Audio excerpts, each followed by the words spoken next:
صلو علی الحبیب صلی اللہ تعالی علی محمد. سیگمنٹ ہے آئیے سیکھیں کچھ خاص. سب سے پہلے آپ سے سوال، عام مکھیوں میں اور شہد کی مکھی میں کیا فرق ہے؟ جو ہاؤس فلائی ہوتی ہے اور ہنی بی میں کیا فرق ہے؟ عام مکھی وہ میٹھے کی طرف جاتی ہے، جبکہ شہد کی مکھی ہمارے لیے دنیا کا سب سے بہترین میٹھا شہد خود بناتی ہے.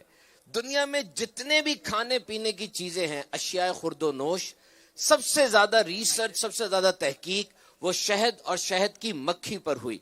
کیا آپ جانتے ہیں کہ صرف آدھا کلو شہد بنانے کے لیے ایک شہد کی مکھی وہ 20 لاکھ پھولوں کا رس چوستی ہے اور 10 لاکھ میل پرواز کرتی ہے؟ یہ اتنا زیادہ سفر ہے کہ پوری دنیا کا 3 دفعہ چکر لگ جائے.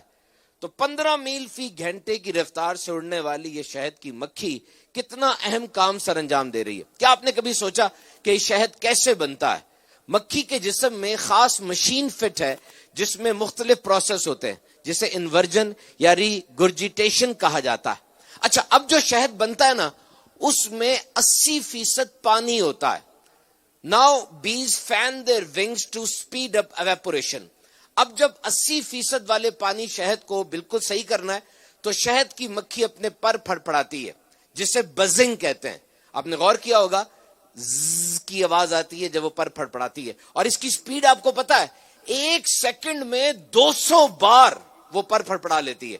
اور اتنی ہوا نکلتی ہے کہ وہ سارا پانی ایویپوریٹ ہو جاتا ہے، خالص شہد تیار ہو جاتا ہے. اور اب مکھی اس کے اوپر سفید رنگ کی ایک سیل چڑھا کے اس کو بند کر دیتی ہے.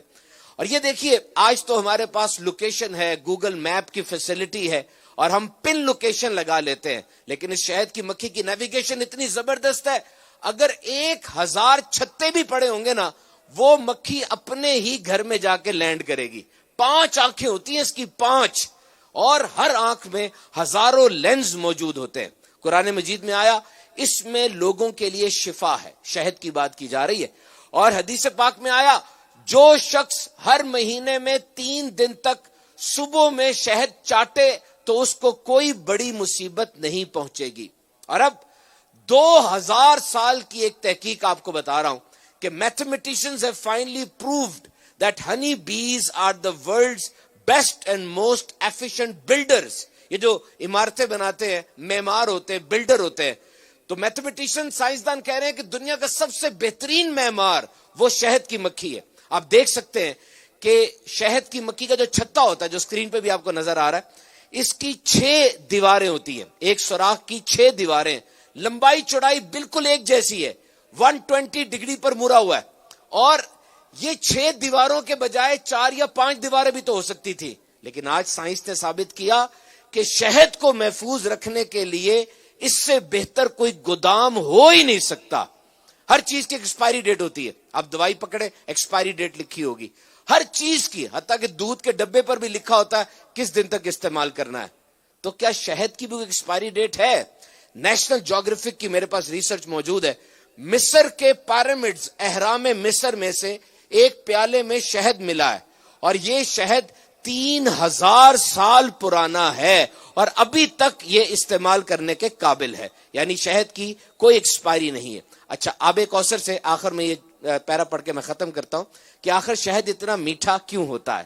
میرے آقا سیدی مصطفیٰ صلی اللہ تعالی علیہ وسلم نے شہد کی مکھی سے پوچھا، پھول تو کڑوے بھی ہوتے ہیں، پھیکے بھی ہوتے ہیں، بد مزہ بھی ہوتے ہیں، تو تیرے منہ میں جا کر نہایت شیریں اور صاف شہد کیسے بن جاتا ہے؟ تو مکھی نے جواب دیا، یا رسول اللہ صلی اللہ علیہ وسلم، ہمارا ایک امیر اور سردار ہے اور ہم اس کے تابع ہیں. جب ہم پھولوں کا رس چوستی ہیں تو ہمارا امیر آپ کی ذات مقدسہ پر درود پاک پڑھنا شروع کر دیتا ہے، اور ہم بھی اس کے ساتھ مل کر درود پاک پڑھتی ہیں، تو وہ بد مزہ اور کڑوے پھولوں کا رس درود پاک کی برکت سے میٹھا ہو جاتا ہے. صلو علی الحبیب صلی اللہ تعالی علی محمد. حضور ایک